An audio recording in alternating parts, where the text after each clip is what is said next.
When the moon is in between. In one classroom, they're learning astronomy. Go to a D chord. In another, it's guitar lessons. And in another, it's lunchtime. Not so unusual to find at a school. But what about a church building on campus?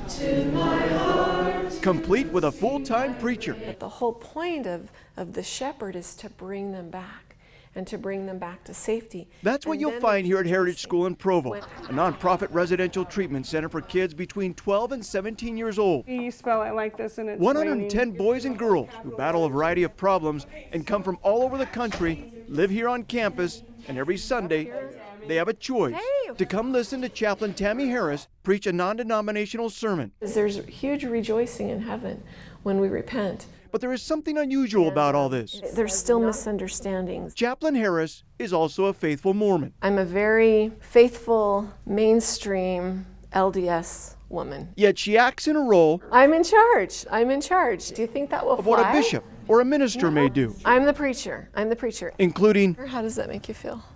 Really good. spiritually counseling The things that you would like him to know about you. students with their problems. That's why some will say, She can't do this. She can't be doing this. She wants to hold the priesthood. but Tami says she wants to make one thing very clear. Just because she preaches here every week, conducts, and is in charge of this church, it doesn't mean in any way that she's trying to promote the priesthood for LDS women. In fact, she says she's doing nothing different than any Mormon woman can do at church. Okay, I'm praying and I'm conducting and I'm teaching, and I do that as a Relief Society president. This is okay. I'm doing all right, you know. I'm not doing anything that steps over a line. It has nothing to do with the priesthood. It has everything to do with helping kids. Harris is no newcomer to all this. Her dad was a chaplain, and now she's been one for 25 years. I'm the first female LDS chaplain in the history of the church. I started back in 1989. When you're the very first one doing something, you wonder, is this okay? You know? But there is one thing she can do as a chaplain that she refuses to do. Perform a wedding.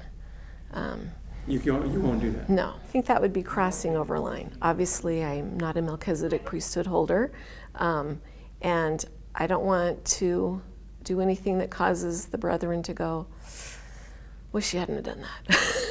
And how many of you have picked the corn and then And for the first pulled time in off those the husk 25 that you years, before? the LDS Church is endorsing non-federal chaplains. It basically means they know who I am and they approve of my work. Me home. A preacher, a spiritual leader, and a Mormon woman who's helping change the lives of thousands of kids. Our motto for the worship center is, no matter what my past has been, I have a spotless future.